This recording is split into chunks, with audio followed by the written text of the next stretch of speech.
The rain came down like bullets against the cracked windshield, each drop a percussion note in the symphony of a city that never quite slept. Jamal Rivers had his hands at 10 and 2 knuckles pale against the steering wheel, eyes scanning the road through sheets of water that turned headlights into smeared halos. The wipers beat their rhythmic complaint, a metronome counting down the hours until he could finally close his eyes. 11:43. The digital clock blinked its accusation. Another day swallowed whole by broken circuit breakers and faulty wiring in buildings that cost more per square foot than his entire year's rent. His back sang its familiar song of protest, the kind that started in the lower vertebrae and radiated upward like fire climbing a fuse. 3 ibuprofen at lunch had barely touched it. From the back seat came a small voice, already thick with approaching sleep. The sound cut through his exhaustion like sunrise through storm clouds. He adjusted the rearview mirror and, catching sight of his daughter buckled into her booster seat, her pink backpack wedged beside her, that ridiculous stuffed rabbit she refused to abandon clutched against her chest. 7 years old and already showing signs of her mother's stubborn streak, that particular blend of determination and sweetness that could reduce him to putty. His reflection stared back at him for a moment, a man pushing 40 with eyes that had seen too much and hands that worked too hard. The beard he'd grown after leaving the Corps was showing more gray than he cared to admit. When had that happened? The words came out rough sandpaper wrapped in affection. His daughter had inherited Sarah's ability to fight sleep like it was an enemy combatant, as if closing her eyes meant missing something crucial. Her response came with the exasperation only a child could muster, that particular tone that suggested she'd been gravely wronged by the universe's insistence on bedtime. Martin Luther King Jr. Drive stretched ahead, slick and black as oil, the streetlights casting their amber glow across puddles deep enough to swallow a shoe. Vine City at this hour belonged to shadows and sirens, to the people who worked when others slept and the ones who never slept at all. He knew these streets like he knew the scars on his hands, every pothole and broken curb, every corner where trouble liked to congregate. The check from today's job would clear Friday. $600 for 12 hours of work, minus taxes, minus the cost of replacing the wire strippers he'd dropped into an electrical panel. But it meant Zoe's school supplies were covered, meant the electric bill would get paid on time, meant macaroni and cheese could be upgraded to actual protein a few nights this week. The mathematics of survival had become second nature, a constant calculation running in the background of every decision. His headlights caught movement ahead. A figure stumbled into the outer edge of the light beam, arms wrapped around ribs, moving with the jerky uncertainty of someone whose body had stopped obeying commands. White fabric plastered to skin by rain, dark stains spreading across what might have once been expensive clothing, blonde hair hanging in ropes across a face he couldn't quite make out. The woman lurched forward another 2 steps, then her legs buckled. She went down hard, no attempt to catch herself, just gravity winning a fight that had been decided miles ago. Jamal's foot found the brake before his brain finished processing what he'd seen. The truck shuddered to a stop, tires hissing against wet asphalt close enough that his headlights turned her into a tableau of desperation and rain. His daughter's voice carried notes of fear he recognized from the nightmares she still had, sometimes the ones about the accident, about her mother, about all the ways the world could take away the people you loved. The command came out sharper than he'd intended, but there was no time to soften it. He threw the door open, rain immediately soaking through his work shirt, cold fingers finding every gap in the fabric. His boots hit the pavement with a splash that sent water halfway up his calves. 3 strides brought him to where she lay. She'd collapsed onto her side, one arm still wrapped around her ribs, the other outstretched as if reaching for help that hadn't arrived. Her breathing came in short, sharp gasps. Blood mixed with rainwater, trickling from a cut above her eyebrow, pooling in the hollow of her temple. Her right ankle sat at an angle that made his combat medic training kick in with urgent clarity. He dropped to a crouch, hands up invisible. Old habits from a different life, from rooms where trust was currency, and sudden movements got people killed. Her head turned toward him with obvious effort. Blue eyes wide and glassy with pain locked onto his face. Terror lived in those eyes, the kind that came from being hunted. The word ripped out of her throat, raw and desperate, each syllable edged with the expectation of violence. He kept his voice level, the same tone he'd used on frightened locals in Fallujah on Zoe when thunderstorms turned her world into chaos. Calm was contagious if you could maintain it long enough. Her gaze darted between his face and his hands, calculating odds, measuring threats. The cut on her forehead wept blood that the rain couldn't quite wash away. Her ankle had already begun to swell, the joint distorting under the skin. The instinct to touch, to assess, to stabilize warred with the need to let her consent to help. He'd seen enough trauma to know that sometimes the worst injuries were the ones that didn't show, the ones that made any human contact feel like an attack. She flinched when he shifted his weight, a full-body recoil that spoke of recent violence. Her lips trembled around words that wouldn't quite form. Rain ran into her mouth and she coughed, the motion clearly causing pain that radiated through her ribs. Broken, probably. At least two from the way she held herself. He needed information, needed to understand what he was walking into, but her eyes kept sliding past him to the street behind, watching for something that terrified her more than a stranger in the rain. The words came out barely louder than the rain. Before he could respond, before he could begin to formulate a plan, headlights flooded the street behind them. Jamal turned, still crouched, positioning himself between the woman and whatever was coming. A black Mercedes SUV rolled to a stop 30 feet back, engine purring with the kind of money that didn't worry about gas prices. The headlights stayed on high beams, cutting through the rain like interrogation lights. 3 doors opened in sequence, choreographed precision that suggested practice. 2 men emerged first, both sides. Big men, the kind who got paid to make problems disappear. Their suits were expensive enough to handle the rain without looking cheap, and they moved with the casual confidence of people who'd never lost a fight that mattered. Security, private military, or just expensive muscle. The distinctions didn't matter much in practice. The third man came last, from the driver's side. Taller than the others, older, with silver threading through dark hair, slicked back from a face that belonged on magazine covers or boardroom portraits. His suit probably cost more than Jamal's truck was worth. He moved with a kind of authority that expected doors to open and obstacles to evaporate. The words carried across the distance with perfect diction, each syllable pronounced like it was being recorded for posterity. No anger, no rush, just certainty that he would be obeyed. Jamal stayed crouched, stayed between the woman and the approaching threat. His mind cataloged details automatically. 3 opponents, probably trained, definitely confident. Distance 25 feet in closing. Nearest cover, his truck 8 feet behind him. Improvised weapons, none immediately available. Odds, terrible. The response came out flat, conversational. He'd learned a long time ago that showing fear just made predators bolder.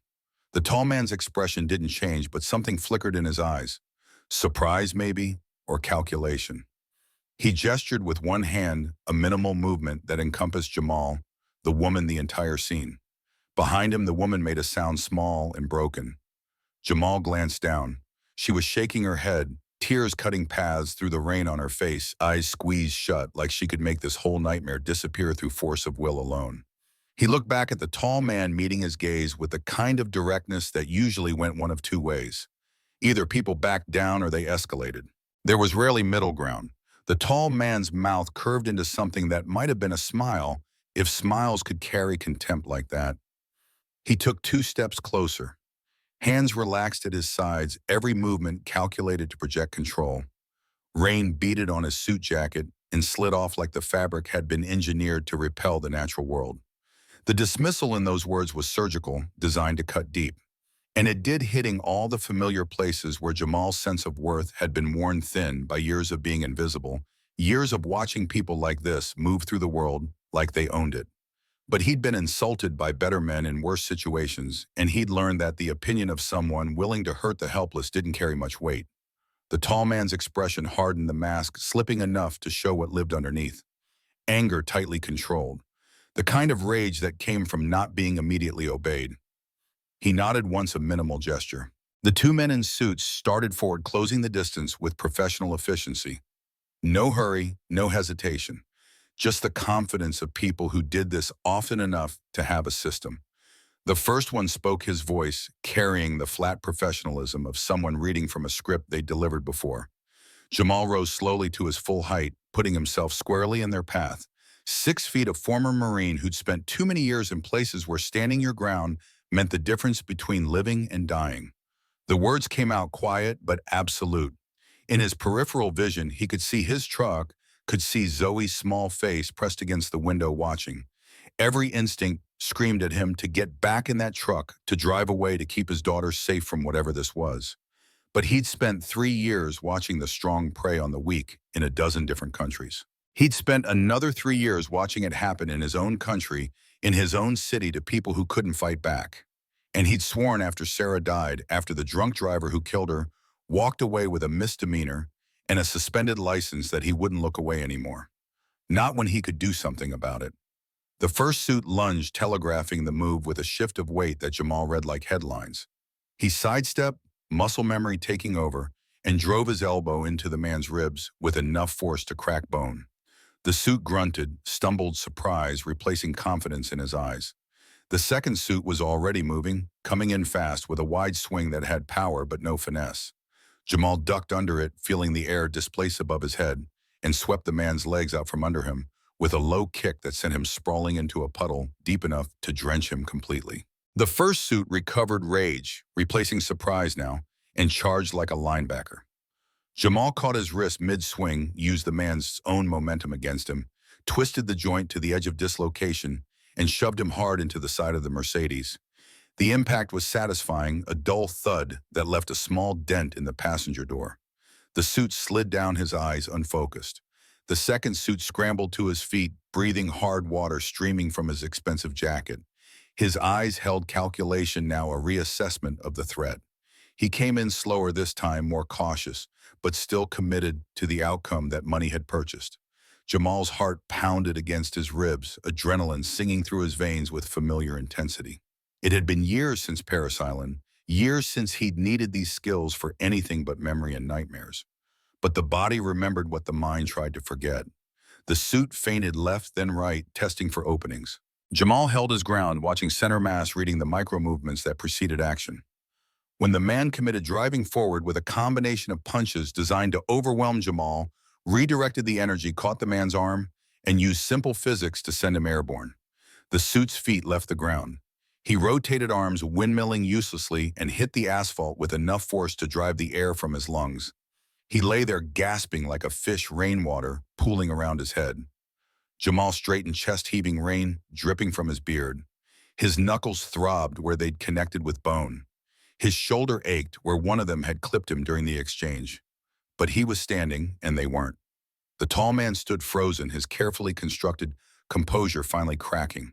His eyes were wide, moving between his two disabled security personnel and Jamal with something that might have been fear, if people like him admitted to such vulnerabilities. His gaze caught on something, focused with sudden intensity.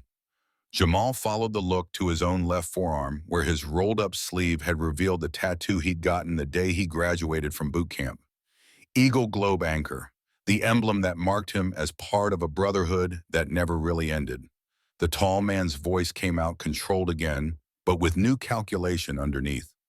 Jamal said nothing, just met the man's gaze with the kind of steady assessment that had once been used to determine which buildings in Ramadi were hiding insurgents and which were just hiding terrified families.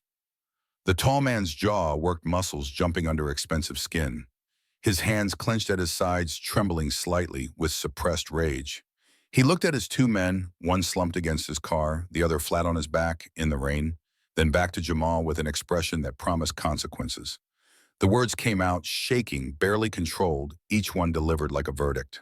His hand came up, pointing at Jamal like a weapon, like he could will destruction into being through sheer force of entitlement. His eyes flicked toward the truck where Zoe watched, and something in his expression shifted, became calculating in a way that made Jamal's blood run cold. The temperature in Jamal's voice dropped below freezing.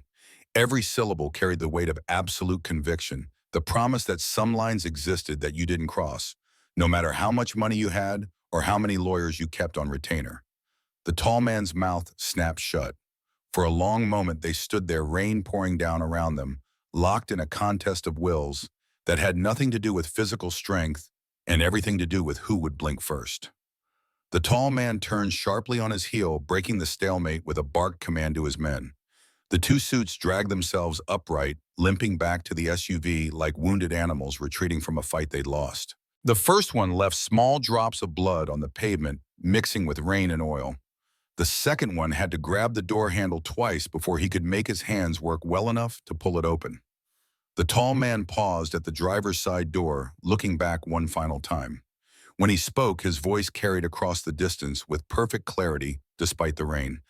The words were delivered with the casual certainty of someone used to being proven right, used to the universe confirming his worldview.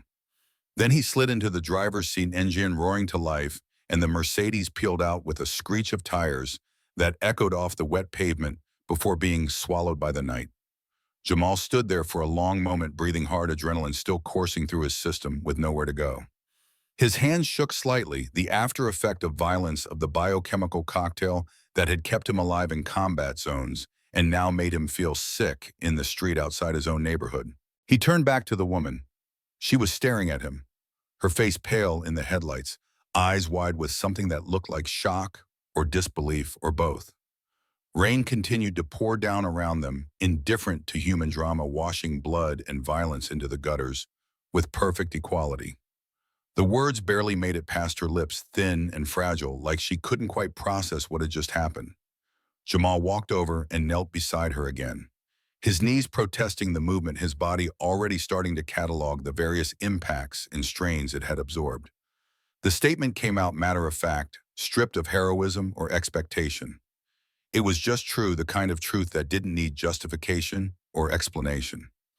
Tears spilled down her cheeks, cutting new paths through the rain and blood.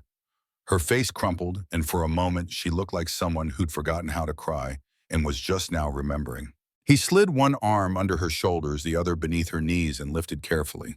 She was lighter than he'd expected, all sharp angles and barely their weight, like someone who'd forgotten that bodies needed fuel to function. She made a sound when her ankle shifted, biting it back but not quite fast enough. The murmur came automatically, the same tone he used when Zoe woke up from nightmares, when the world felt too big and too scary, and only his voice could make it feel manageable again. The passenger door of the truck swung open. Zoe had unlocked it from inside, her small face visible in the dome light, eyes huge with a mixture of fear and something that might have been awe. Her voice carried that particular pitch that meant she was simultaneously thrilled and terrified, the tone she used when watching fireworks or roller coasters or anything that combined danger with spectacle. The words came out sharp, more command than request, because there would be time later to explain, to process, to help her understand. Right now, he needed to get this woman out of the rain and figure out what came next. He settled the woman into the passenger seat as gently as his aching arms would allow, mindful of the ankle, of the ribs, of all the visible and invisible ways she'd been broken. She clutched a small designer purse to her chest, holding it like it contained something more precious than money or credit cards. Zoe leaned forward from the back seat, her voice dropping to that particular softness she used with injured animals or sad people, the gentleness that Sarah had possessed in abundance and had somehow passed down to their daughter. The woman looked at the little girl, and something in her expression shifted, cracked just a little bit. She tried to smile, but it came out wrong, broken at the edges, more grimace than reassurance. The whisper was directed at Zoe, but seemed to encompass more gratitude for kindness, shown for innocence, witnessed for a moment of pure humanity in a night that had contained so little. Jamal climbed back into the driver's seat, water streaming from his clothes onto the worn upholstery. He cranked the heat up as far as it would go and pulled back onto the road, windshield wipers resuming their steady rhythm. The statement came out like a predetermined fact, the only logical next step in a sequence of events that had already spiraled beyond the boundaries of normal decision-making. The woman's hand shot out, grabbing his arm with surprising strength. Panic spiked in her voice, sharp and immediate. He glanced at her, at the terror written across her features, at the way her eyes had gone wide again, with a fear that eclipsed physical pain. The response came gentle but firm, the voice of someone who'd seen enough trauma to recognize when pushing was cruel. Her breathing quickened, chest rising and falling too fast, the beginning of panic that could spiral into something worse. Jamal looked at her, really looked, saw the desperation that went beyond broken bones and cuts, saw the kind of fear that came from being hunted by people with resources and connections and the will to use both. He'd seen that look before in villages, where the wrong answer meant death in the eyes of people who'd learned that authority couldn't be trusted, that the systems meant to protect could be turned into weapons. His exhale carried the weight of a decision, made a line cross that couldn't be uncrossed. Relief flooded her face, so profound it was almost physical. She sagged back against the seat, some fundamental tension releasing just enough to let her body acknowledge how close to collapse it really was. Zoe reaching forward from the back seat, her small hand finding the woman's shoulder with the kind of instinctive compassion that children possessed before the world taught them to guard their hearts. The words came out soft but certain, delivered with the absolute conviction that only a 7-year-old could muster the belief that being in proximity to her father meant automatic safety, that his presence alone could ward off all harm. The woman closed her eyes, and for the first time since Jamal had found her, she stopped shaking.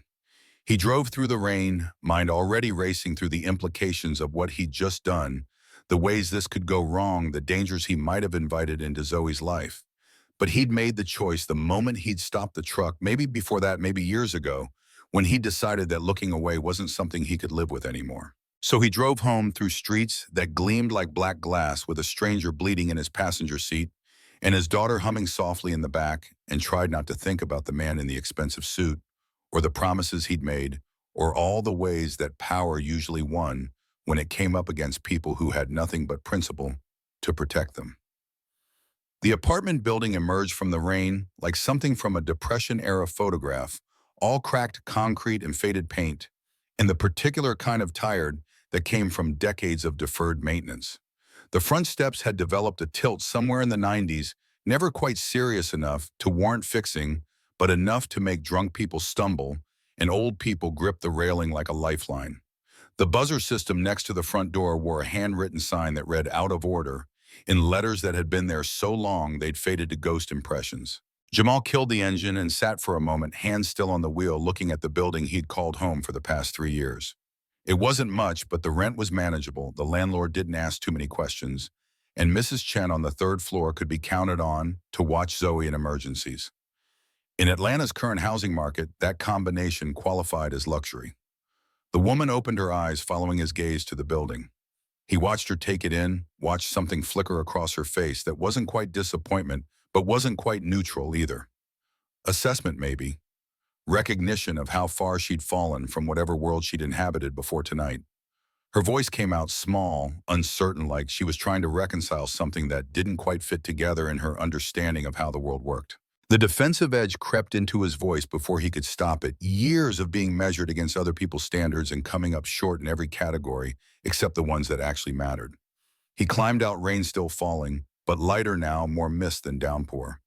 Coming around to her side, he opened the door carefully, giving her a moment to prepare. She nodded, her jaw set against pain that the adrenaline had temporarily masked, but was now coming back with compound interest. He lifted her again, getting better at the mechanics of it, finding the balance points where his back complained the least, and her injuries stayed as stable as possible. She let her head rest against his shoulder this time, exhaustion finally winning the war against autonomy. Zoe scrambled out after them, clutching the stuffed rabbit in one hand and the woman's designer purse in the other, looking like a very small Sherpa on a very strange expedition. Her voice carried notes of responsibility, taken seriously the way she sounded when he let her help with grown-up tasks. Pride mixed with affection in his chest, the familiar cocktail that Zoe inspired on a daily basis, the constant reminder that whatever mistakes he'd made in life, somehow he'd gotten this one thing absolutely right. The stairwell smelled like Mrs. Chen's cooking, and the industrial cleaner the landlord bought in bulk from some supplier who clearly prioritized price over effectiveness. Jamal took the steps slowly, mindful of the woman's ankle, of how each movement translated into pain that she was trying hard not to show. The stairs creaked, their familiar complaints, the ones he knew by heart, the 7th one that always sounded like it might give way, but never quite did, the 11th one where the railing was loose enough to wobble. By the time they reached the 2nd floor landing, his shoulders were burning and his lower back was sending urgent messages about poor life choices. Zoe was already at the door, standing on tiptoe to reach his pocket where the keys lived. She'd done this dance enough times that it had become routine, the choreography of a life where one parent had to do the work of two. She got the door open with a flourish, stepping aside like a doorman at a hotel that existed only in her imagination.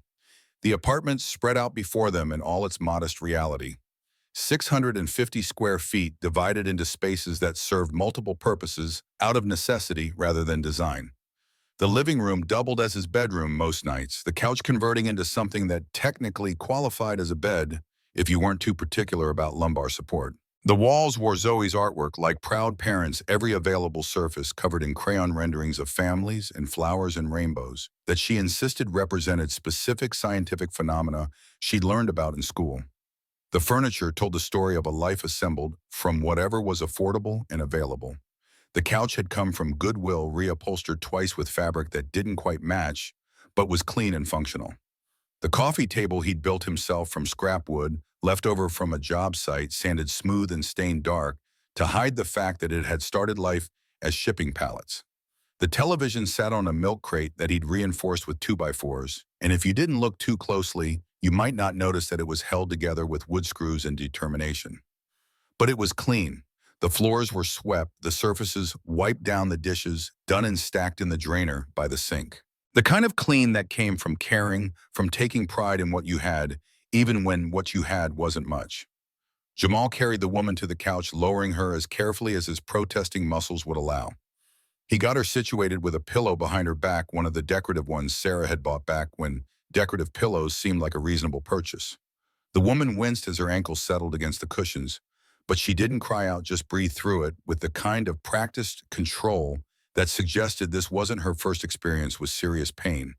The command came out automatically, falling back into the patterns of triage, of assessment and treatment protocols that had been drilled into him until they became reflex.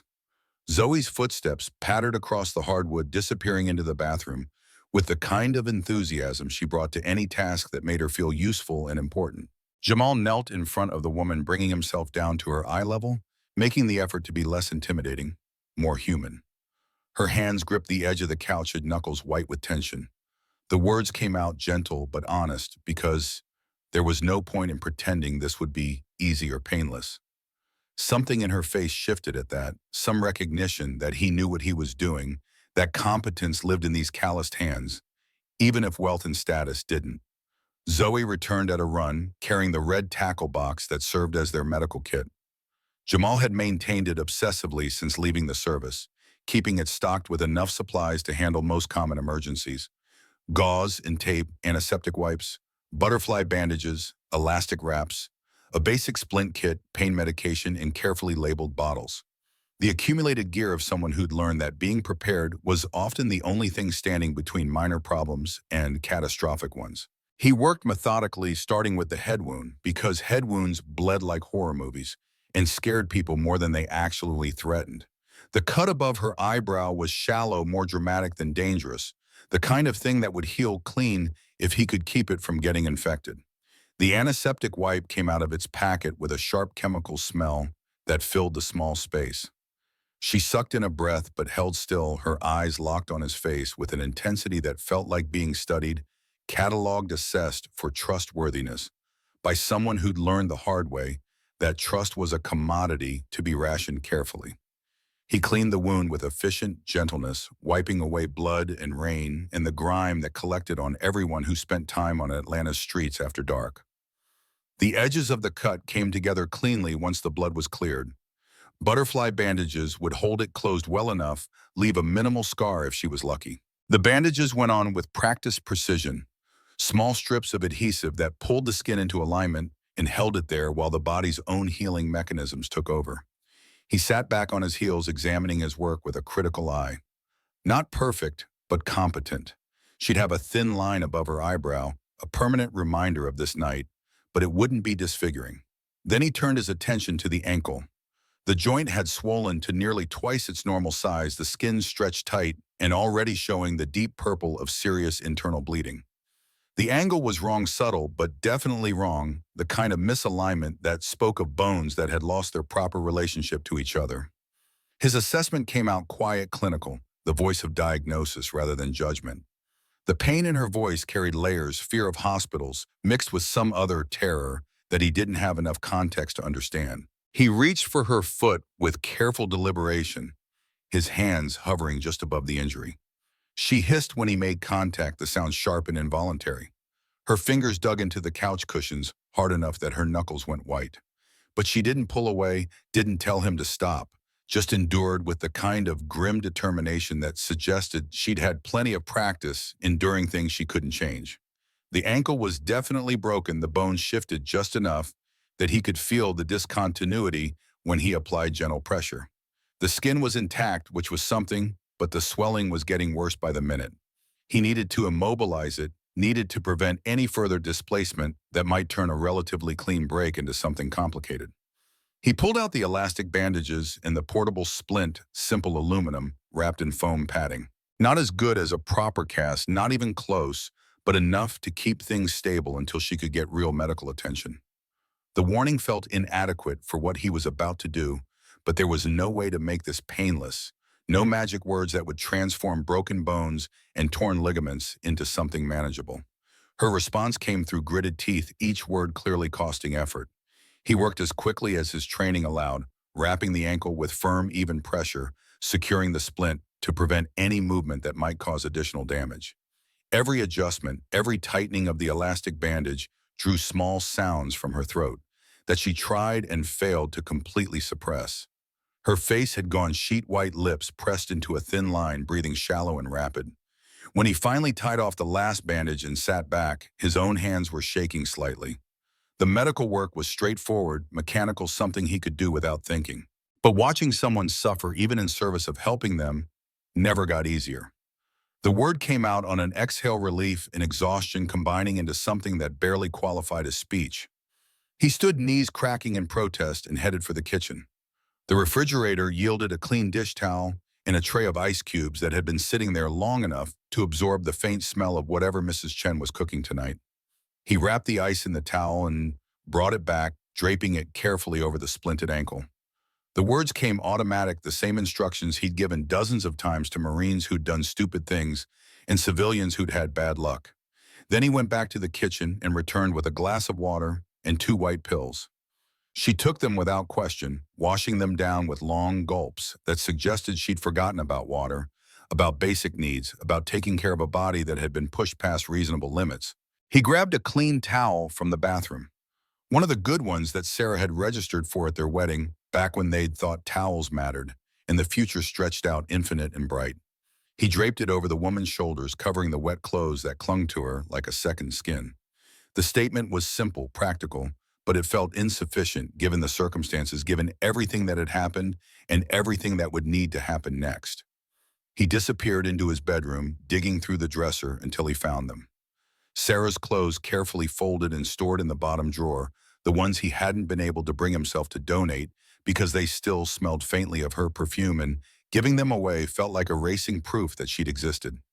A pair of soft gray sweatpants and a t-shirt from a 5K run she'd done the year before Zoe was born. When he came back to the living room, the woman was staring at Zoe's drawings on the wall, her expression unreadable. His voice came out, rougher than intended emotion, sneaking in around the edges of practical concern. She looked at the clothes in his hands, understanding flickering across her face. Recognition of what it meant that he was offering her these particular garments, that they'd been kept and cared for and were now being given to a stranger. The words barely made it past a throat gone tight with grief that never really left, just retreated far enough to let him function most days. Zoe appeared at his elbow, looking up at the woman with solemn eyes. The offer came with complete seriousness, the kind of gravity that children brought to their most precious possessions, the understanding that sometimes comfort came in forms that didn't make logical sense. The woman's face did something complicated, emotions chasing each other too fast to name. Her hand reached out, taking the worn stuffed rabbit with a tenderness that suggested she understood exactly how much she was being trusted. Her voice cracked on the words, breaking in the middle like something fragile, giving way under pressure it had never been designed to withstand. Jamal pointed toward the bathroom. She pushed herself upright with obvious effort, testing the injured ankle, finding that it could bear weight if she kept it light and moved carefully.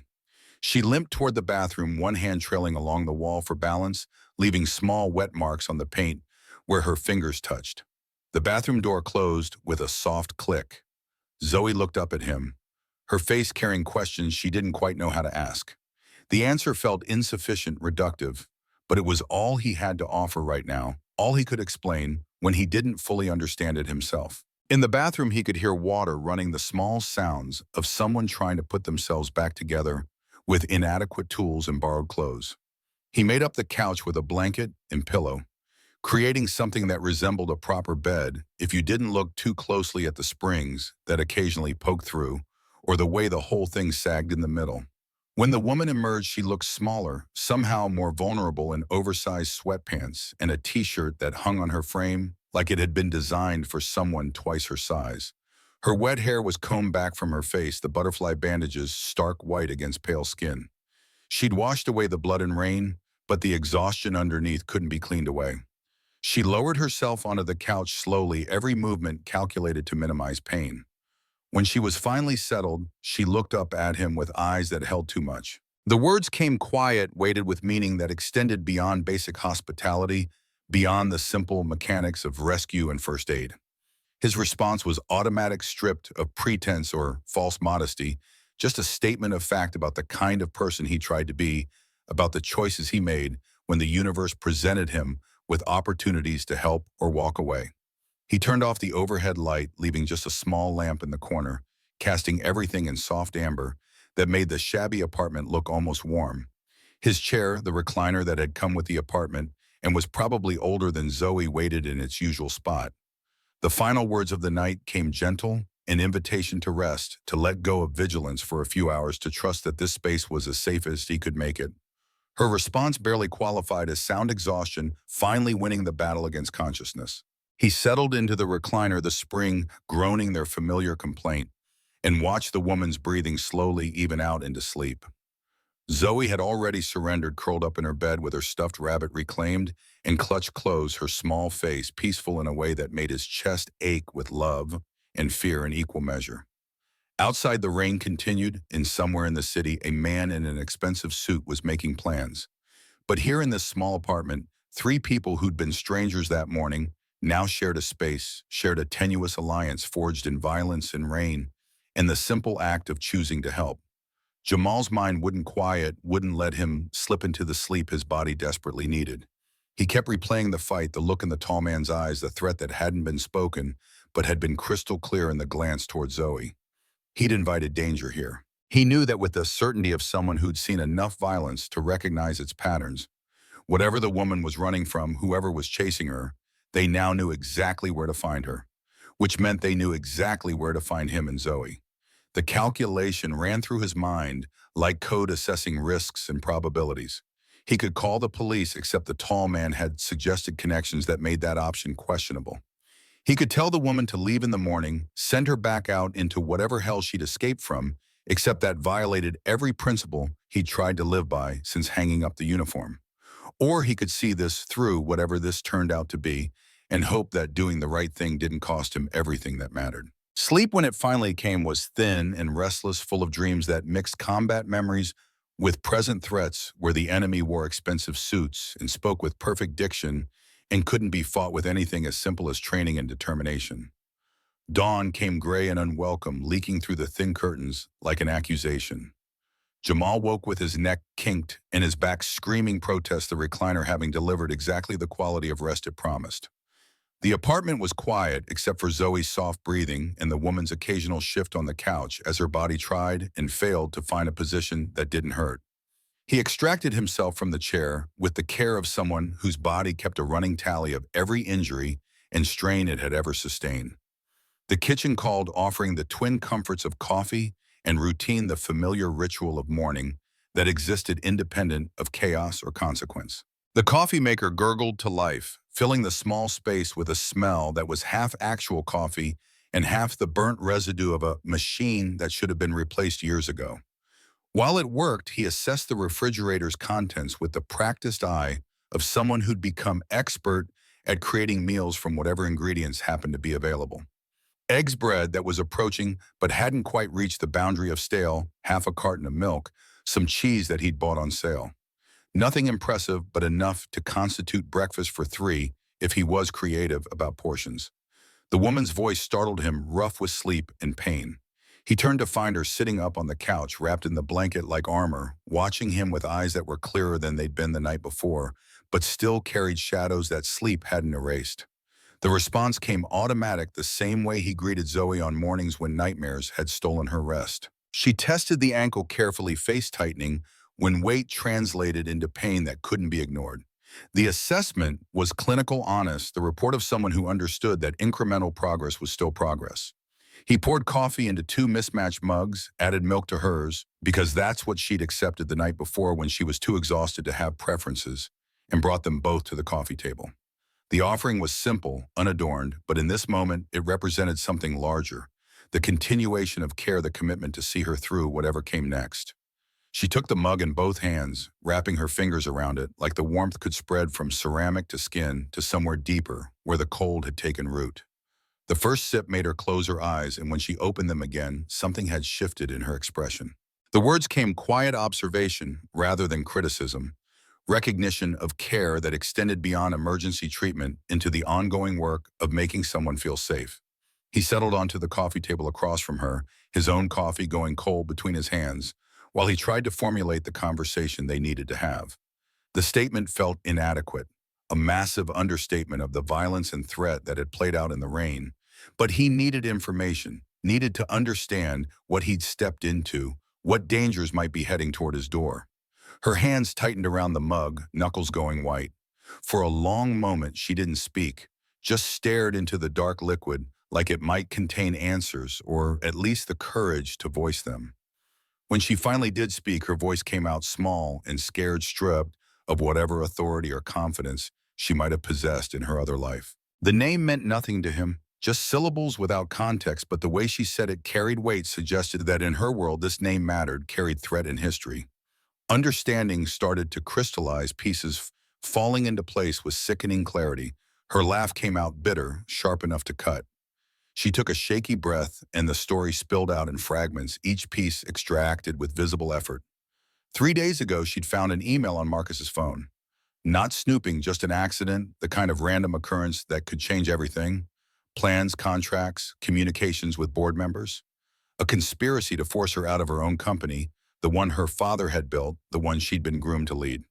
The scheme was elegant in its cruelty. Marriage would give Marcus legal access cover for financial manipulation. She'd sign over controlling interest as part of their unified business strategy, never knowing it was robbery dressed up as partnership. He'd become CEO. She'd become decorative, a trophy wife, whose opinions mattered less than her ability to smile for cameras. Her voice dropped even lower, shame mixing with anger.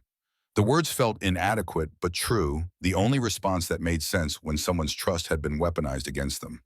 But she'd discovered the truth before the trap could close, found the evidence, saw through the performance to the calculation underneath. And when Marcus realized, she knew when he found her with his phone and understood that his carefully constructed deception had collapsed, he hadn't even tried to deny it. The memory played across her face, visible in real time, the moment when someone she'd loved revealed themselves to be someone else entirely. The board meeting had been next, a trap dressed up as business as usual. Quarterly projections, he'd told her, but when she walked in, all 12 members were there and the transfer documents were ready. Sign voluntarily or they'd remove her by force, declare her mentally unfit, whatever it took to complete the theft. She'd refused, had stood up to leave, to remove herself from that room full of people who'd decided her value was purely transactional. Marcus had grabbed her arm, tried to force her back into her chair, and in the struggle, she'd fallen. Her hand went to her forehead, touching the butterfly bandages with fingers that trembled.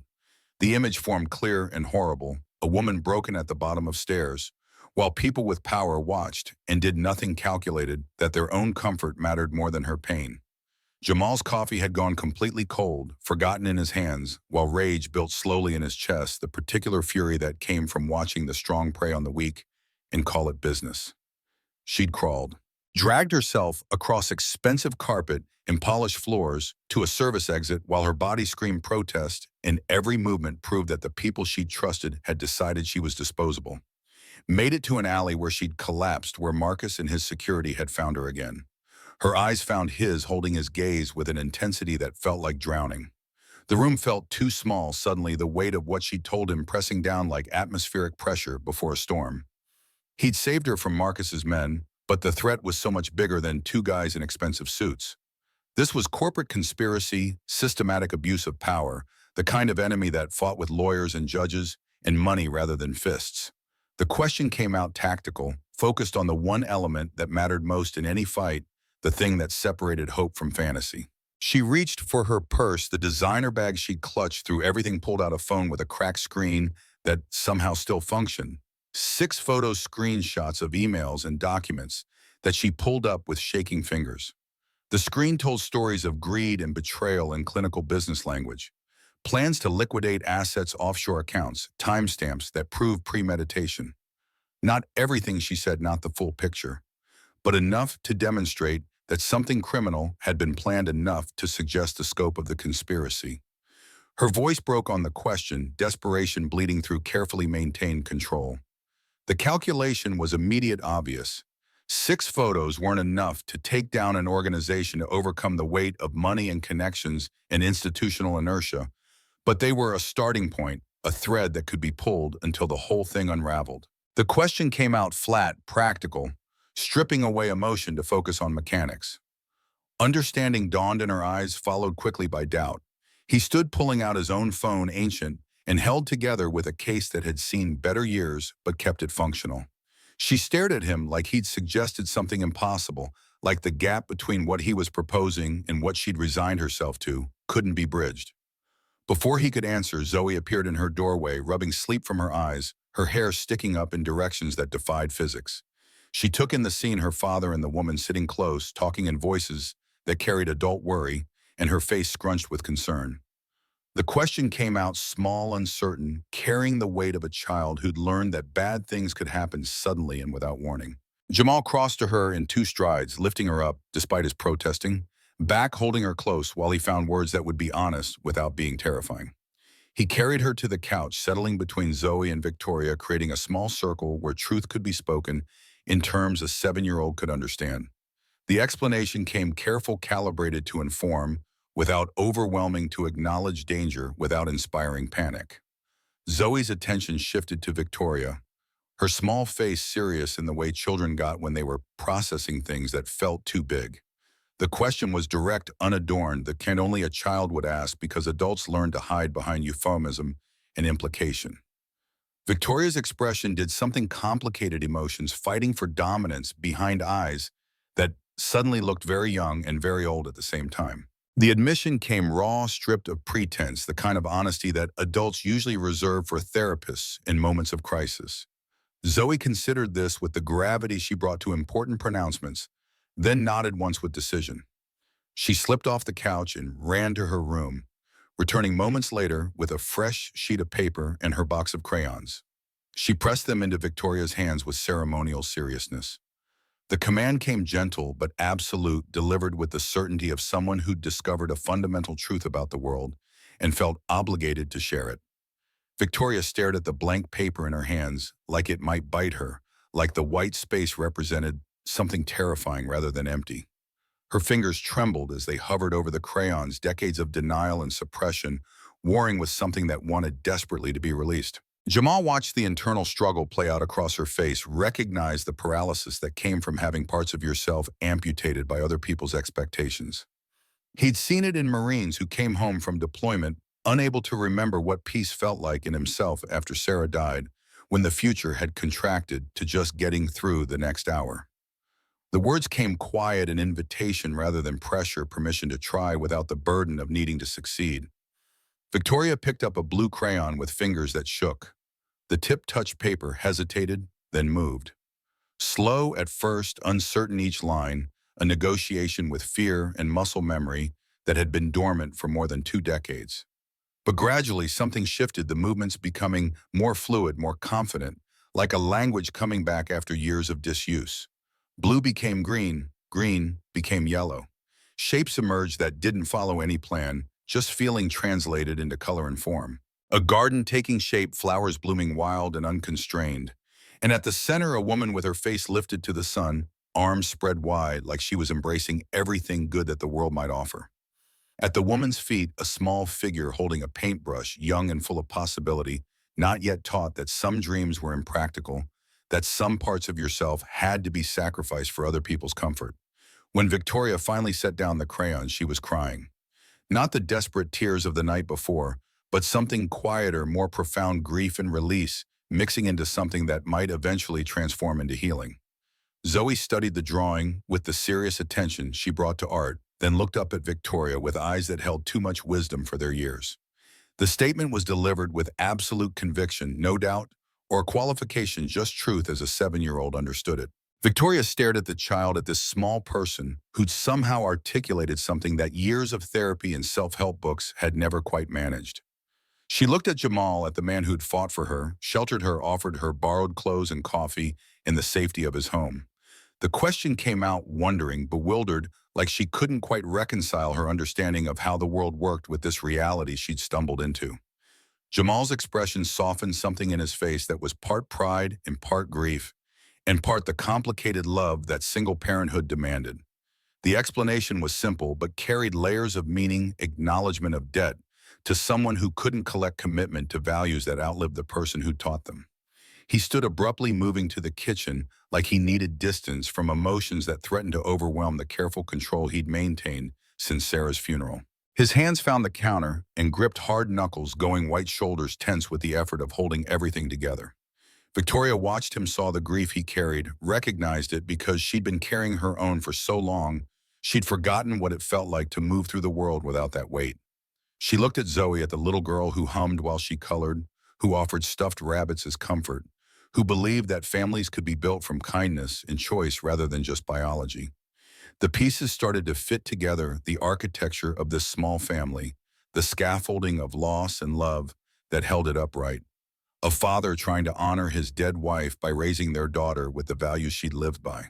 A child learning to navigate grief while maintaining hope. A home built from scraps and determination, and the refusal to let tragedy define everything that came after. And now her bleeding into their lives, bringing danger and complication, threatening the fragile peace they'd constructed from ruins. Victoria pushed herself upright, testing the ankle, finding it marginally better after a night of elevation and ice. She limped to the kitchen, moving slowly but deliberately, and found Jamal still gripping the counter like it was the only thing keeping him anchored to the world. His name came out, soft question and comfort combined. He didn't turn, didn't trust his face to maintain the composure his voice projected. She moved closer, close enough that her words wouldn't carry to where Zoe sat coloring in the living room. The words came raw, everything she'd been thinking, compressed into admission. He finally turned and his eyes were bright with tears he wouldn't let fall, with emotion that had nowhere safe to go. The response came fierce, absolute, the voice of someone who'd made a decision and wouldn't be argued out of it. Before she could respond, before either of them could figure out what came next, Zoe's voice rang out from the living room. They found her at the window, her small face pressed against the glass, one finger pointing down to the street below. Jamal moved to her side, immediately looking out, and his stomach dropped. The black Mercedes SUV was parked across the street, engine running, windows too dark to see through. It had been there long enough to attract attention from Mrs. Chen upstairs, who stood on her balcony with her arms crossed, watching with the suspicious attention of someone who'd lived in the neighborhood long enough to know when something didn't belong. Marcus had found them. The hunt had resumed, and this time there was nowhere left to run. The Mercedes sat like a predator across the street, its engine purring with mechanical patience, while rain began again, lighter than the night before, but steady enough to blur the windshield into opacity. Jamal pulled Zoe back from the window, his hand gentle on her shoulder, but his grip firm enough to communicate urgency without words.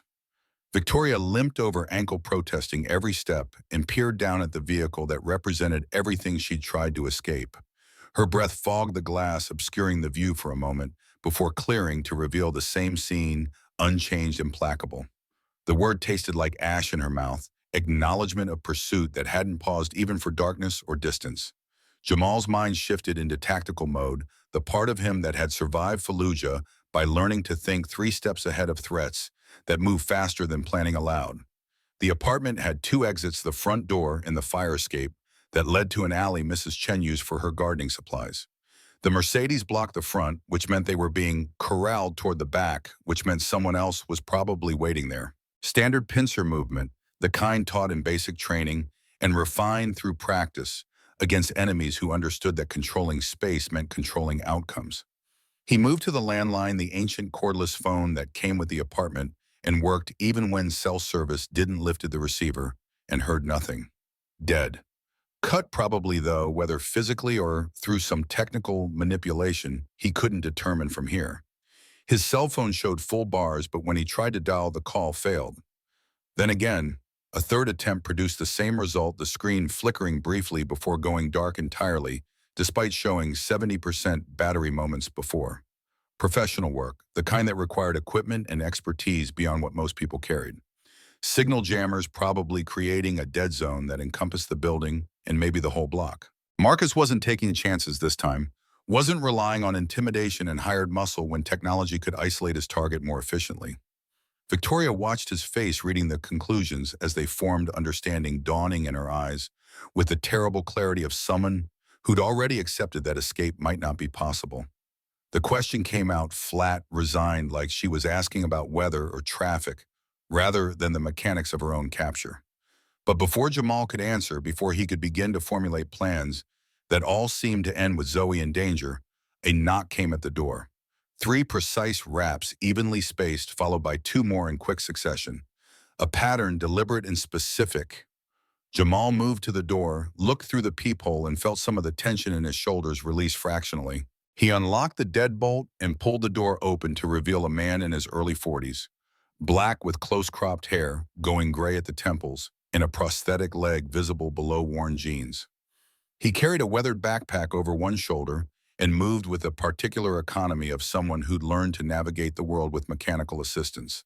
Devin Harris stepped inside without waiting for invitation, his eyes already scanning the apartment, with the assessment of someone trained to identify threats and resources in equal measure. The greeting was brief, professional, years of friendship compressed into syllables that acknowledged shared history without dwelling on it. Jamal secured the door behind him, multiple locks engaging with sounds that were meant to be reassuring, but felt increasingly futile against the resources arrayed outside. Devin's attention shifted to Victoria, taking in the bandages, the borrowed clothes, the way she held herself, like someone who'd recently learned that bodies could betray you in ways that went beyond simple injury. His voice carried the neutral tone of someone who dealt in information rather than judgment, who'd seen enough complications to know that simple explanations rarely captured the full picture.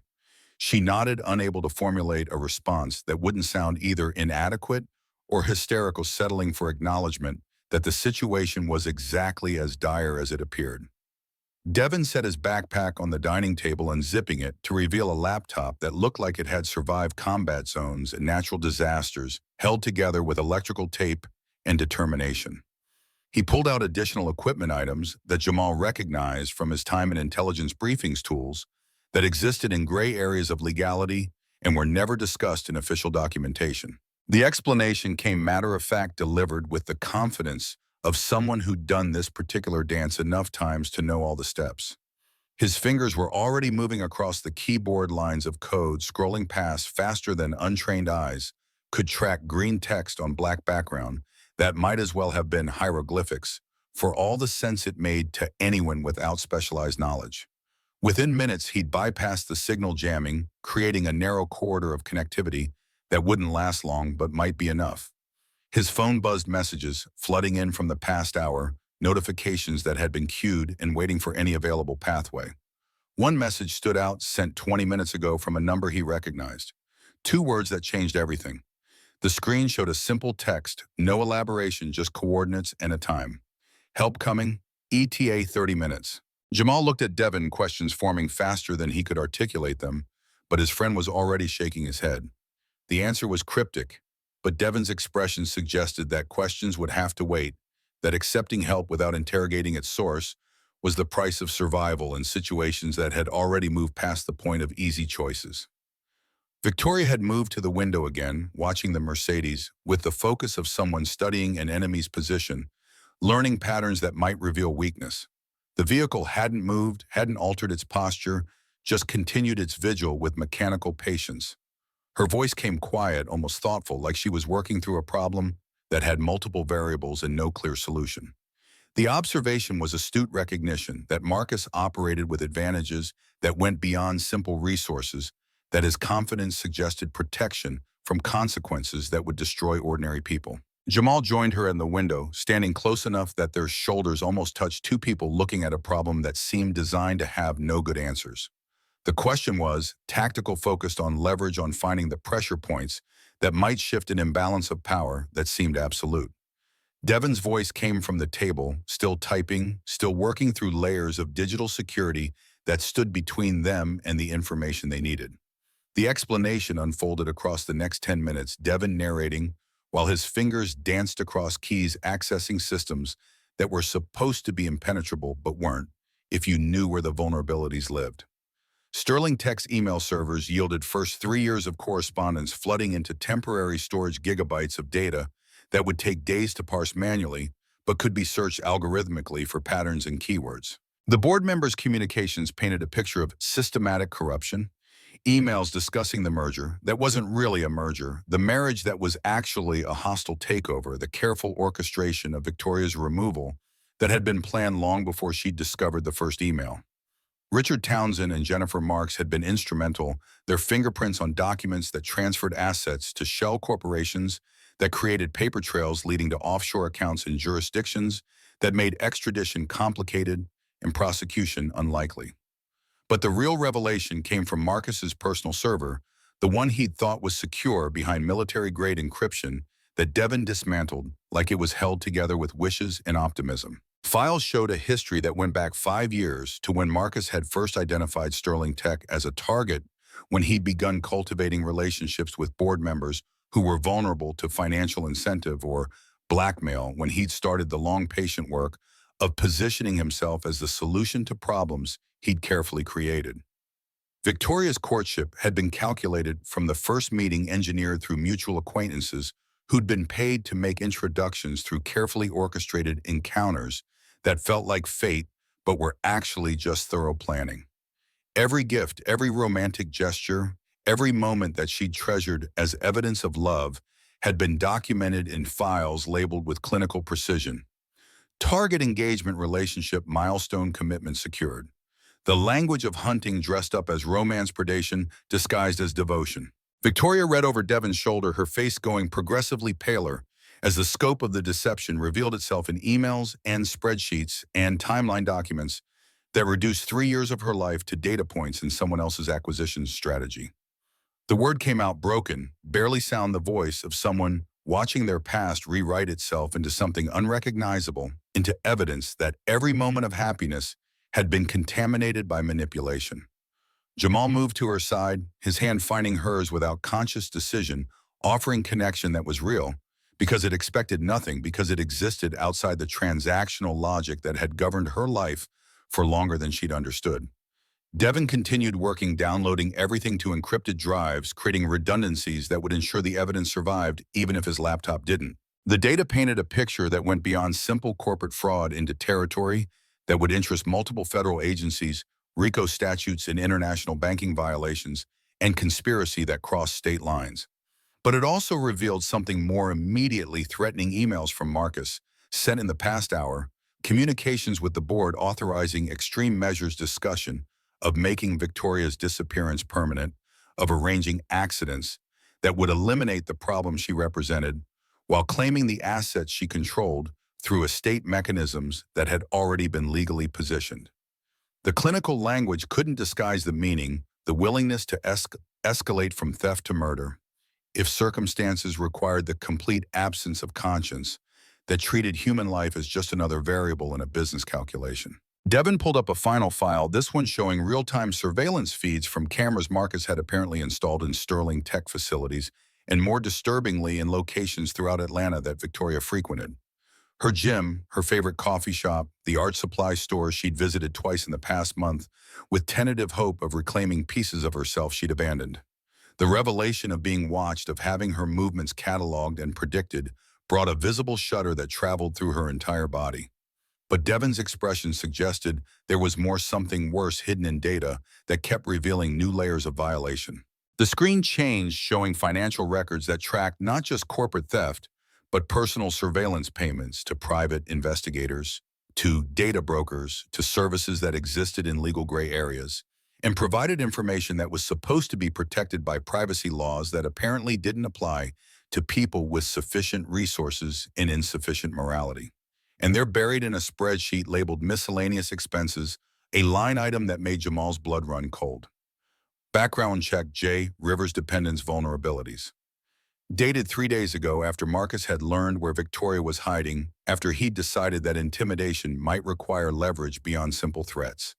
They'd investigated him, cataloged his life, identified Zoe as the pressure point that could be exploited if circumstances required.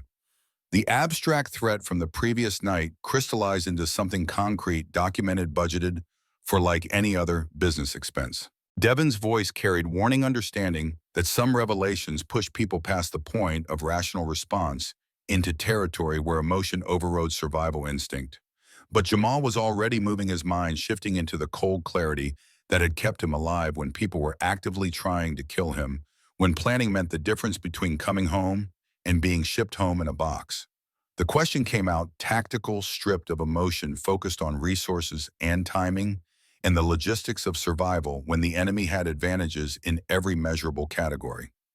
Devon checked his phone again, the secure connection still holding, despite interference that should have made communication impossible. The answer carried qualification acknowledgement that help was coming, but might not arrive in time, that the next 15 minutes represented a window of vulnerability that Marcus might choose to exploit. As if summoned by the discussion movement outside drew their attention back to the window. The Mercedes doors opened, all of them simultaneously, and 6 men emerged. Not just the 2 from last night recovered and reinforced, but 4 additional security personnel who moved with military precision, spreading out to cover approaches and eliminate escape routes.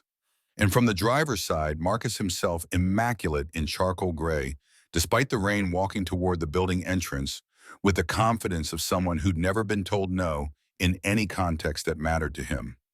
Zoe appeared at Jamal's side, her small hand finding his, her voice carrying the fear she was trying hard to be brave about. The question deserved an honest answer, deserved acknowledgement that danger was real and present, and that pretending otherwise would be a different kind of betrayal. He knelt down, bringing himself to her eye level, his hands on her small shoulders. The words came careful, calibrated to inform, without terrorizing, to acknowledge threat, while maintaining the framework of safety that children needed to function.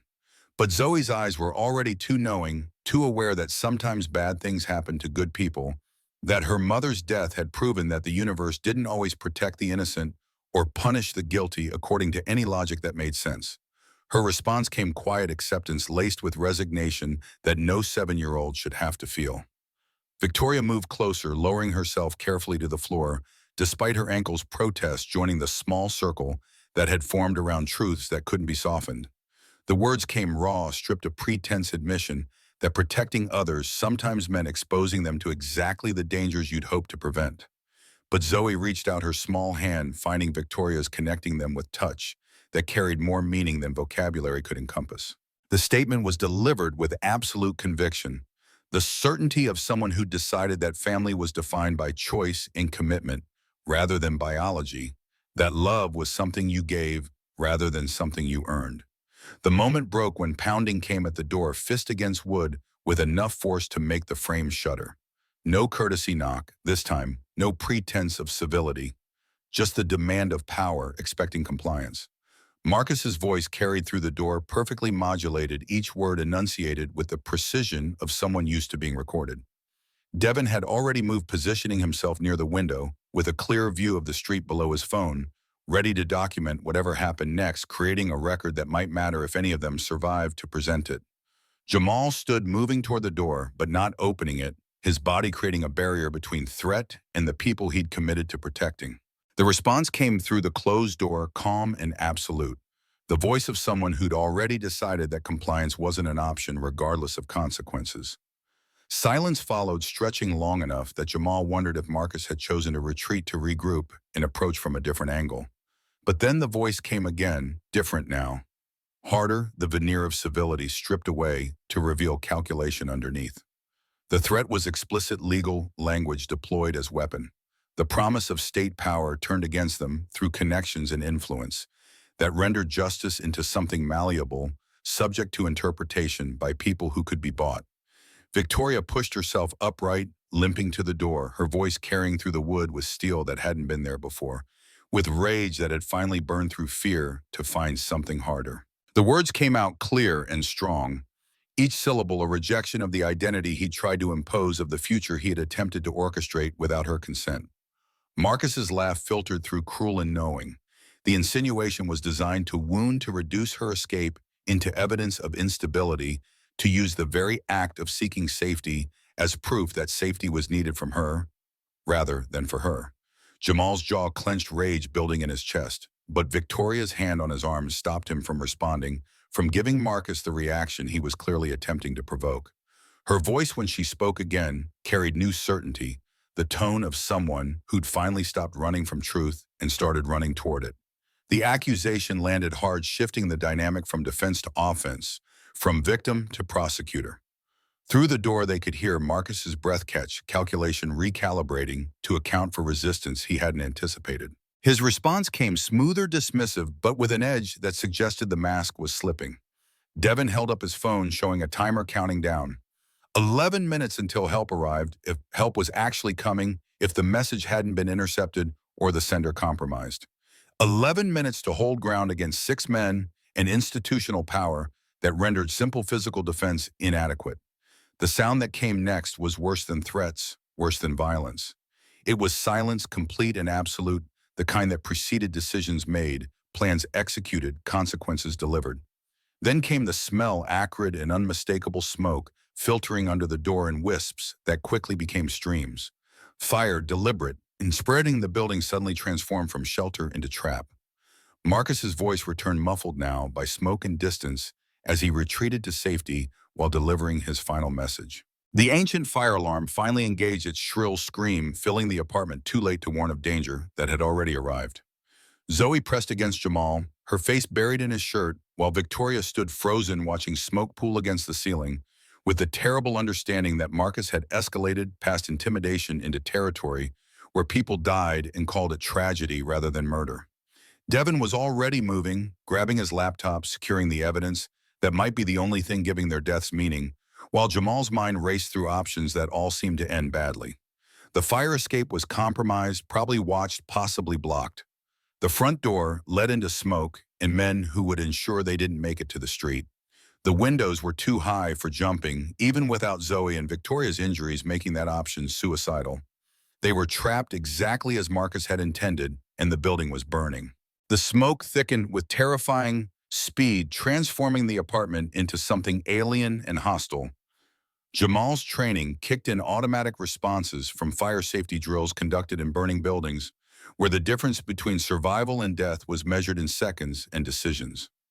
He dropped to his knees, pulling Zoe and Victoria down with him, where the air was clearer, where oxygen still existed in quantities that could sustain life. Devin was already there, having made the same calculation, his prosthetic leg scraping against hardwood as he moved with practiced efficiency despite the mechanical limitation. The command came out sharp and absolute, no room for debate or hesitation. He crawled toward the kitchen, toward the sink, where wet towels could be transformed into breathing filters that might buy them minutes they desperately needed. Victoria followed, dragging her injured ankle across the floor, while Zoe stayed pressed against Devin, who'd wrapped his jacket around her face to create a barrier against smoke that grew denser by the second. The towels went under the faucet, soaked until water streamed from fabric that had absorbed all it could hold. Jamal distributed them with the efficiency of someone conducting triage, covering Zoe's face first, then Victoria's, keeping the largest for himself because his lungs were strongest and would fail last. Through the smoke, he could see the front door, could see flames licking underneath where Marcus had apparently poured accelerant, ensuring the fire would spread with speed that overwhelmed any response the aging building's safety systems might mount. The windows showed similar orange glow. The fire escape likely compromised the whole structure, becoming a furnace designed to consume everything inside. Devin's phone buzzed, message cutting through smoke and chaos with information that shifted impossible to merely desperate. Help was close 3 blocks out, ETA reduced to 5 minutes. But 5 minutes might as well be forever when measured against smoke inhalation and structural collapse.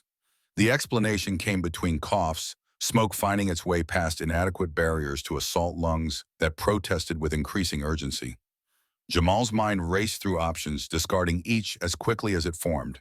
They couldn't go down, couldn't go out through conventional routes that Marcus had turned into death traps, which meant the only option was up toward a roof that might already be burning, that might collapse before they reached it, but that represented the only direction Marcus hadn't explicitly blocked. The decision came fast, survival instinct, overriding the part of his brain that wanted to calculate odds and probabilities. He grabbed Zoe, lifting her despite his back screaming protest while Devin took the laptop and Victoria pushed herself upright, using the counter for leverage. The hallway outside the apartment was worse, smoke so thick it reduced visibility to inches heat that suggested the fire had spread to multiple units and was climbing with the inevitability of physics. The stairs to the third floor were barely visible, a dark shape in darker smoke, but they represented the only path that didn't lead directly into flames. Jamal led the way, feeling each step before committing weight testing for stability in a building that was actively being destroyed. Zoe clung to him, her small body shaking but silent, trusting with the absolute faith children gave to parents who couldn't possibly guarantee the protection they promised. Behind him, Victoria climbed on hands and knees, her ankle making upright movement impossible each step forward, a negotiation with pain and physics. Devin brought up the rear, one hand on Victoria's shoulder to maintain contact in smoke that eliminated visual tracking, the other clutching his laptop like it contained salvation rather than just evidence. The third floor hallway was marginally better smoke present, but not yet overwhelming, heat intense, but not yet lethal. Mrs. Chen's door stood open, the apartment beyond clearly empty, evacuated through some route they hadn't seen or timing they'd missed. The roof access was at the end of the hall, a metal door with a push bar that Jamal hit with his shoulder, praying it wasn't locked, that building codes had been followed as feed. That one thing in this nightmare would work the way it was supposed to. The door gave way, swinging open onto a rooftop that was blessedly free of flame, but filling rapidly with smoke that poured from ventilation shafts like industrial chimneys. Rain continued its steady assault, turning the tar paper surface into something slick and treacherous. But the air was breathable oxygen, mixing with smoke in ratios that allowed lungs to function. They staggered out, coughing, gasping alive in a way that felt temporary and conditional. Jamal set Zoe down carefully, checking her face, her breathing, seeing fear, but not the blue tinge that would indicate oxygen deprivation. Victoria collapsed against the roof's low wall, her chest heaving, while Devin moved to the edge, looking down at the street where fire trucks were just arriving, where Marcus's Mercedes was conspicuously absent. The observation came flat recognition that Marcus had achieved exactly what he'd intended, that they were alive, but publicly branded as criminals fleeing justice. That survival came at the cost of reputation and credibility. But Devin was shaking his head, his phone out despite smoke and chaos, documenting the scene with the methodical attention of someone who understood that narrative mattered, that the story people believed determined outcomes as much as objective facts. The correction came with grim satisfaction, understanding that Marcus had overplayed his hand, that arson and attempted murder carried consequences. Even wealth and connections couldn't completely eliminate. Sirens multiplied below fire trucks joined by police cars and ambulances, the machinery of emergency response overwhelming the street with lights and personnel. But more significantly, 3 black SUVs appeared different from Marcus's vehicle, moving with coordinated precision that suggested federal rather than local authority. The doors opened and people emerged wearing windbreakers marked with letters that made Victoria's breath catch. FBI. Not local police who might be influenced or corrupted, but federal agents whose jurisdictions superseded local connections, whose interests suggested crimes that crossed state lines and triggered statutes Marcus couldn't simply buy his way past. A woman in her 50s climbed out of the lead vehicle, her gray hair pulled back severely, her posture suggesting military background and zero tolerance for obstacles. She looked up at the burning building, scanning the rooftop until she found them, then pulled out a bullhorn. The words carried clearly despite wind and smoke, each syllable enunciated with authority that expected compliance and usually received it. Firefighters were already positioning ladders, metal scraping against brick, as they established routes down from a rooftop that was rapidly becoming untenable. Smoke continued to pour from vents, and the stairwell they'd emerged from the fire spreading with acceleration that suggested the entire structure might be lost. Jamal went first, carrying Zoe because her small size made the ladder descent terrifying even without injury or trauma. Each rung felt like negotiating death metal, slick with rain, height translating into stomach-dropping awareness that falls from this distance didn't leave room for mistakes. But he'd climbed worse in worse conditions, had scaled buildings in Fallujah under fire, and muscle memory carried him down to street level, where firefighters waited to receive his daughter. Victoria came next, assisted by 2 firefighters who essentially carried her ankle, making independent descent impossible. She kept her eyes closed, trusting strangers, because trust was the only option, because control had been an illusion all along. Devon descended last the prosthetic, making each step an exercise in calculated risk. But he made it down with the laptop still intact, still protected, the evidence secured despite fire and smoke and attempted murder. The FBI agent approached immediately, her credentials already out, her expression suggesting she'd seen enough crime scenes to be unimpressed by dramatics. The introduction was brisk, professional, establishing authority without wasting time on unnecessary elaboration. Victoria stepped forward, despite her ankle, despite the borrowed clothes and bandages that made her look nothing like the polished CEO who appeared in business magazines. The words came out steady, certain, stripped of the fear that had governed her decisions for the past 3 days.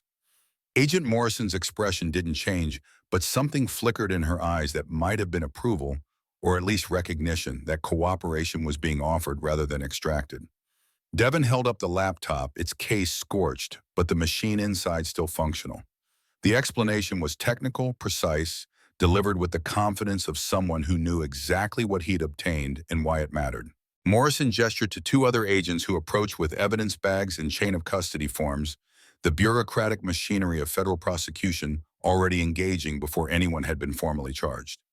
Devon transferred the drives with careful attention to documentation, ensuring that nothing could be challenged, later on procedural grounds that the evidence would survive not just fire but the legal challenges Marcus would inevitably mount. Morrison pulled out her phone, issuing rapid commands to people who weren't present, coordinating actions that were already in motion. Arrest warrants, search warrants, asset freezes, the simultaneous assault on Marcus's empire that required timing and resources only federal agencies could marshal. The question was directed at Victoria, delivered with the clinical interest of someone assembling a case rather than offering comfort. Victoria's response came without hesitation. The location where her professional life had ended and her survival had begun, where Marcus had revealed himself and set in motion everything that followed. Morrison nodded once, decisive, and spoke into her phone again. Within minutes, the coordination was complete, teams moving to multiple locations simultaneously, the kind of orchestrated action that prevented evidence destruction and witness intimidation. The FBI vehicles departed with Victoria and Devon, leaving Jamal and Zoe with paramedics who insisted on checking vitals and oxygen saturation despite protests that they were fine. The examination revealed smoke inhalation that was concerning, but not critical, minor burns that could be treated on site, the various bruises and strains that came from escaping burning buildings. While Jamal submitted to medical attention he couldn't afford to refuse, he watched his apartment building burn, with the sick understanding that everything he owned was being consumed. Zoe's drawings, Sarah's clothes, the few photographs he'd kept from his marriage and deployment, the accumulated evidence of a life lived, all of it transforming into smoke and ash while firefighters worked to contain the spread. Mrs. Chen appeared at his side, her face streaked with soot, but her eyes sharp with the anger of someone whose home had been violated.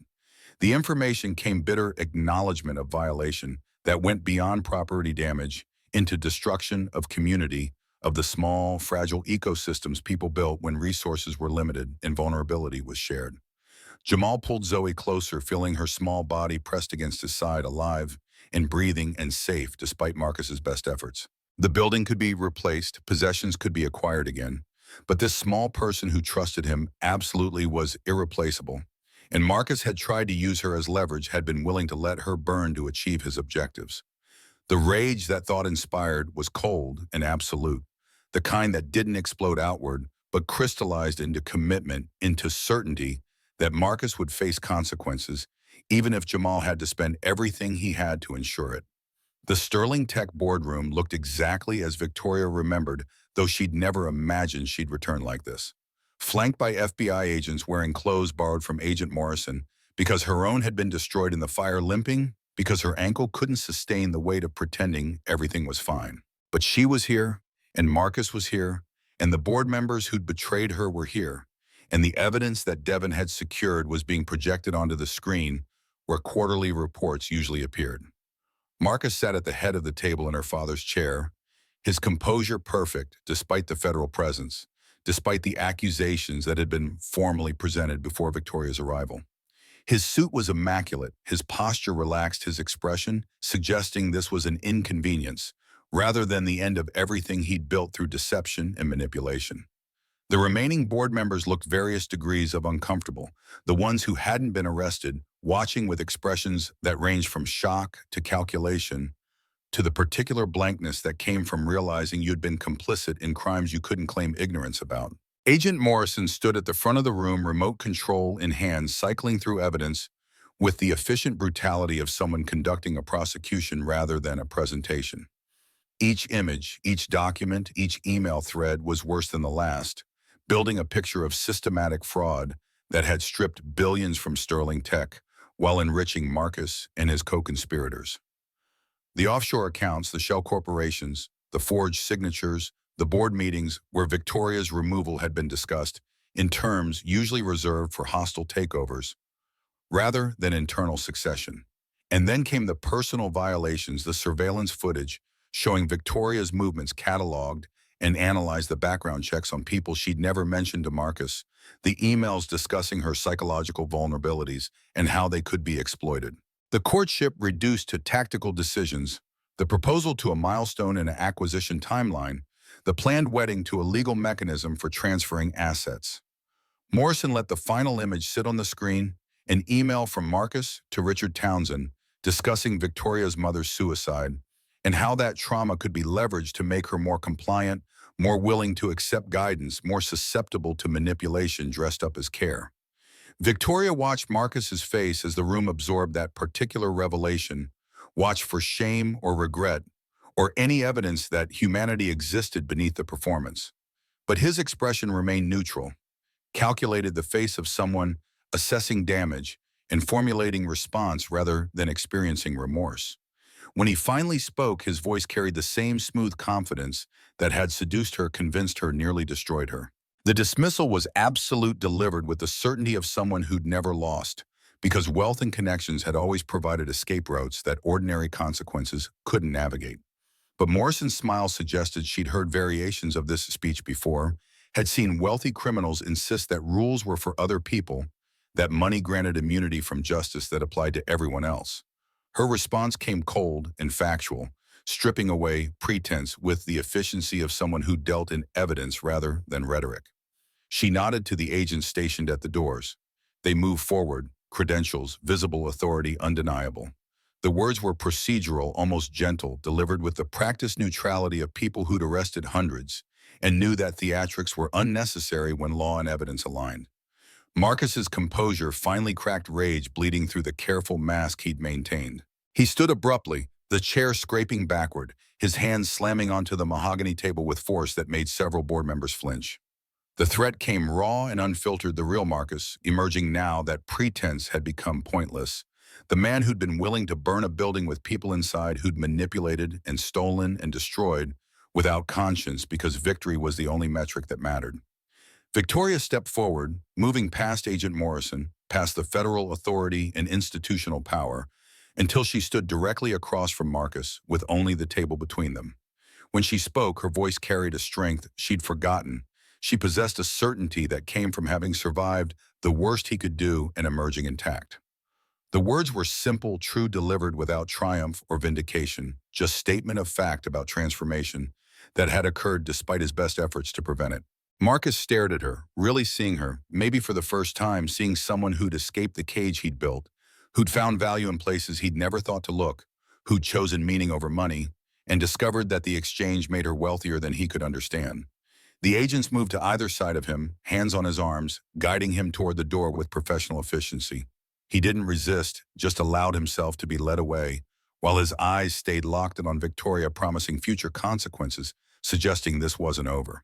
But Victoria knew better, knew that some endings were absolute, regardless of what people threatened or promised, that Marcus's power had been built on deception and would collapse now that truth had been exposed. The remaining board members sat in stunned silence as additional agents moved through the room, collecting electronics and documents, executing search warrants that would strip Sterling Tech's servers and files for evidence that would be used in prosecutions extending far beyond Marcus. Margaret Chen, the oldest board member, the one who'd known Victoria's father, stood slowly and crossed to where Victoria waited. The embrace was fierce, unexpected, carrying decades of complicated history and the relief of someone who'd witnessed corruption and felt powerless to stop it until now. When Margaret pulled back, tears tracked down her lined face. The question hung in the air, less inquiry than invitation. Recognition that leadership required willing participation rather than desperate survival. Victoria looked around the boardroom at the space where her father had built an empire, where she'd been groomed to inherit power without understanding its cost, where Marcus had tried to steal everything and had instead given her the gift of perspective. The decision came easily clarified by fire and fear and the understanding that some victories meant walking away from battlefields that demanded too much. She explained her reasoning, the commitment to building something new, rather than rebuilding something that had been compromised, the recognition that healing required distance from places that carried trauma. Margaret nodded slowly, understanding flickering in her eyes.